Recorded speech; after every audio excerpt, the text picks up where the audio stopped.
Hi everyone.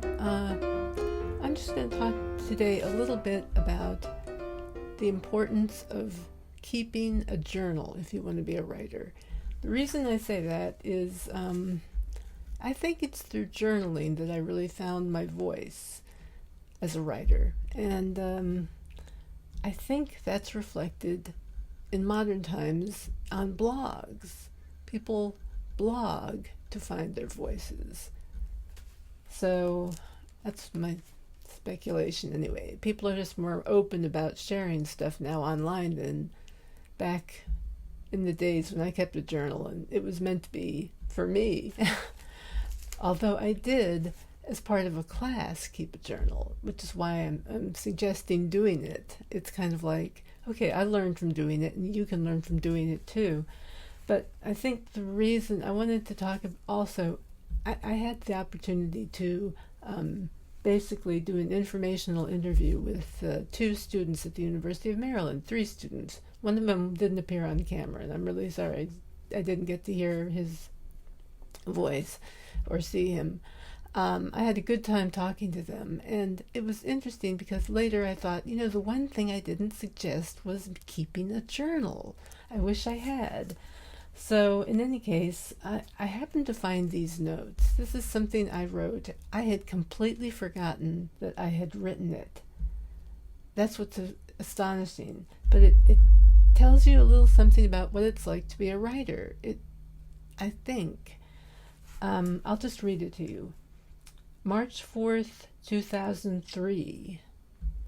2003. I'm sitting at Gate D1 in PDX, the Portland International Airport. I came to Portland to see Dad for probably the last time. Not that he's dying, at least not physically. It's just that the next time I see him, he may not recognize me. At that point, I will effectively be dead to him, even if he's not dead to me. It's amazing how much stuff I forget. It's a little unnerving when people say, "Remember when?" and I don't. I draw a complete blank. It makes me wonder what other stuff I've forgotten. It bothers me when I remember a line from a movie a certain way, but when I see the movie, it comes out another way. I've read whole novels and forgotten what they're about. But if I think really hard, I might be able to remember what I ate yesterday. As the waiting area at Gate D1 fills with people, my heart sinks. All these people will be getting on the plane with me. There's an annoying little boy yapping in a high-pitched voice 2 rows over. People make me sick. I guess I was in a bad mood. Especially high-pitched, yappy kids. I guess especially when your dad maybe, not recognize you the next time that he sees you, assuming you get the chance. Yet I have nothing against any of these people. People make me sick, especially high-pitched, yappy kids. Yet I have nothing against any of these people. If one of them keeled over, I'd probably care, maybe even call for help. I think about writing a description of these people, but I really can't. That's what I say. Even though they all look the same, they're really all different. For instance, there's a guy with a brown, wide-brimmed hat and a leather jacket standing nearby. There's a kid, maybe high school or college-aged, in baggy jeans and a hooded sweatshirt with a black baseball cap turned backwards on his head and earphones. There's a guy in his 30s or 40s with short reddish-brown hair, dressed entirely in denim except for a black shirt. He looks bored, watchful. There's a girl, woman actually, in her 20s or 30s, with dark brown hair, shoulder length, and a big nose. She's wearing a leopard print skirt and a long-sleeved black top. She's carrying an orange-brown purse with brown trim and a child that might be a year or so old. Or more. I'm a terrible judge of such things. There's a man in a black cowboy hat, jeans, plaid shirt, and tan jacket.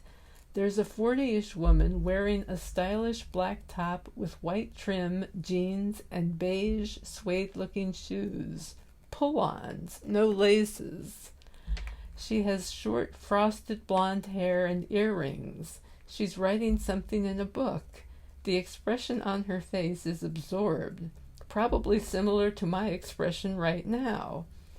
I write this all down, but it doesn't really tell you much.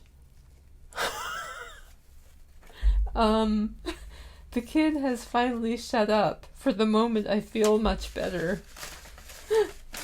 Despite the way this reads right now, I don't intend to keep my life journal in here. I mean, seriously. What I'd like to do is write down things I want to remember and take note of how I remember them. Like these people. I'll read this a year from now and be surprised, no doubt. I was, many years later. It's hard to say what I'll find, noteworthy or not. I haven't written a thing about the, quote, I love Moo York, unquote, cow near the gate, but it is noteworthy in its own way. Apparently it was put together by kids in Portland after 9/11, I assume. It's very colorful, with pictures of New York scenes and people of many colors on it. It's standing behind a barricade with a sign that says, please do not touch. At least I think it said that. Memory is a funny thing. Someday I may think things that happened 30 years ago are happening to me now, like Dad. We'll see, I guess. Meanwhile, I'm going to try to keep track of things, remember story ideas, and interesting sights. Take notes. Hopefully I won't forget to do it. Then I write, Bob, quote, 300 pounds of livid flesh, unquote. That's a quote from my dad, who was talking about somebody named Bob when I went to visit him. And he described him as this awful person. And then he called him 300 pounds of livid flesh. I don't know. A brief digression. I wonder who Bob was. By the way, the guy with the brown wide-brimmed hat and the leather jacket is from Britain. Charming accent. That's it. That's what I wrote on whatever date this was. Hang on. Here it is. March 4th, 2003. Yeah, that was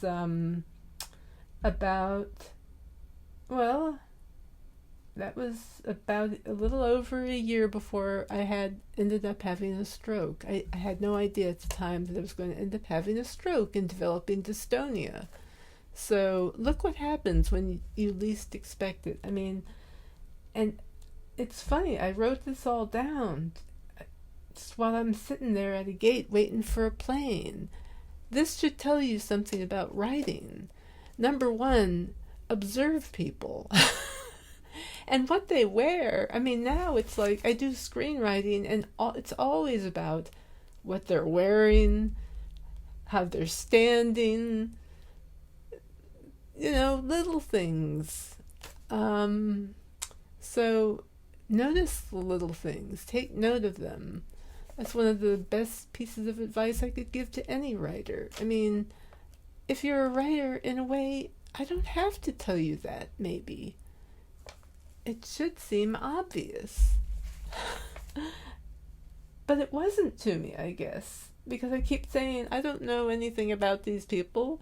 Well, really, I don't know anything about these people. What I know is their outward appearance.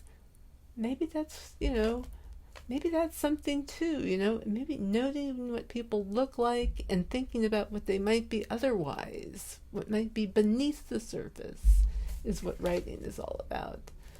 I don't know.